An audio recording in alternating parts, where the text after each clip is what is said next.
चमत्कारी वनस्पति कपूर।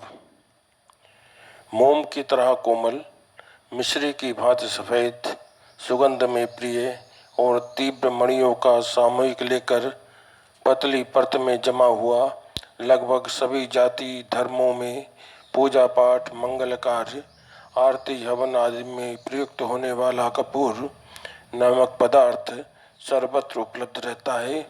किसी भी पंसारी, औषधि विक्रेता और सुगंध भंडार से इसे प्राप्त किया जा सकता है। इसे विविध कार्यों में प्रयुक्त किया जाता है।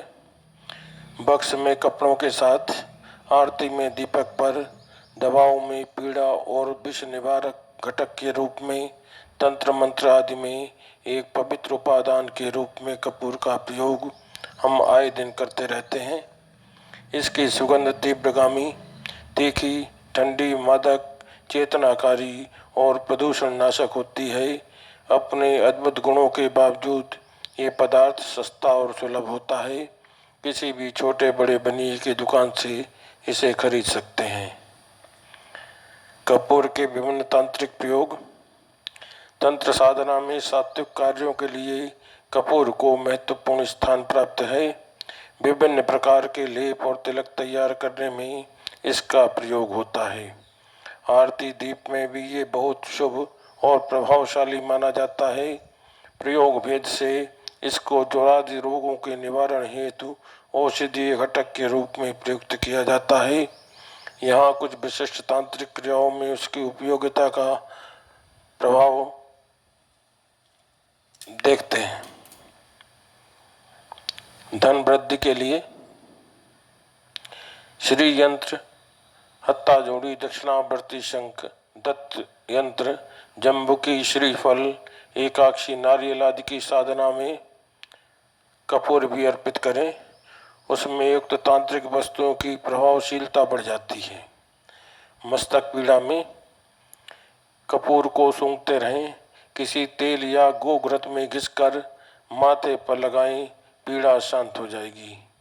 दुर्गंध और कीटाणु निवारण के लिए कहीं दुर्गंध फैल रही हो अथवा किसी प्रकार के कीटाणु फैल गए हों, वहाँ कपूर का चूर्ण छिड़क देने से वातावरण शुद्ध, सुगंधित और स्फूर्तिदायक हो जाता है। सौभाग्यवर्धन हेतु घर में पूजा के समय इष्ट देव की आरती में कपूर का प्रयोग करें। ये अत्यधिक ज्वलनशील पदार्थ है। ये जहाँ भी जलता है, समस्त प्रकार के वायव्य दोष समाप्त हो जाते हैं। हवन सामग्री में तामसी साधना को छोड़कर अन्य साधनाओं के हवन में कपूर का प्रयोग उसके प्रभाव को बढ़ा देता है। मृतक आत्माओं के आवाहन में आकर्षण प्रयोगों के अंतर्गत किसी मृतक आत्मा को बुलाने के लिए कपूर का धुआं और कपूर के दीप का प्रकाश विशेष प्रभावी होता है। ध्यान रहे, प्रेतात्माग्रस्त व्यक्ति को कपूर नहीं देना चाहिए, अन्यथा उसका कष्ट बढ़ जाता है। यंत्र निर्माण की सही आध्यात्मिक साधना में मंत्र और तंत्र की तरह यंत्र को भी बहुत महत्वपूर्ण स्थान प्राप्त है। यंत्र प्रायः भोजपत्र पर लिखे जाते हैं। ताम्रपत्र पर भी यंत्रों की रचना की जाती है। यंत्र रचना लेखन में विभिन्न प्रकार के पदार्थ मसी रूप में, स्याही के रूप में इस्तेमाल किए जाते हैं। अष्टगंध एक ऐसा ही मिश्रण है जो यंत्र रचना के लिए सर्वमान्य स्याही है, किंतु प्रयोग भेद से अन्य प्रकार की स्याहियाँ भी तैयार की जाती हैं। कितने ही प्रयोगों में रक्त, बसा, वनस्पति विशेष का रस, दूध, घी आदि को मसीबत प्रयुक्त करने का विधान मिलता है। इसी प्रकार बहुत से यंत्र काली स्याही से बनाए जाते हैं, परंतु वो काली स्याही सामान्य बाजारू स्याही न होकर कपूर का जल निर्मित स्याही होती है। इसके लिए कपूर को जलाकर उसके ऊपर कोई शुद्ध पात्र ढांक कर दिया जाता है।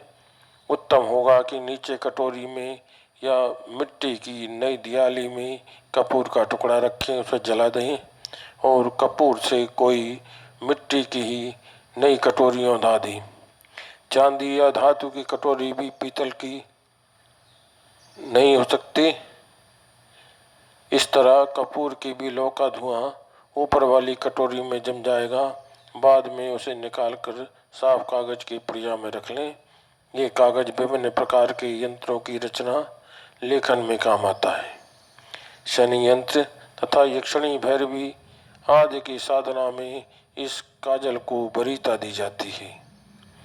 हस्तरेखा मर्मज्ञ भी इसी काजल को हस्तचित्र प्राप्त करने के लिए प्रयोग में लाते हैं। सामान्य रूप में ये काजल आंखों में लगाने पर विभिन्न नेत्र दोषों को शांत करता है। कर्पूर कज्जल जब भी बनाए कोई भी शुभ मुहूर्त अवश्य रहे।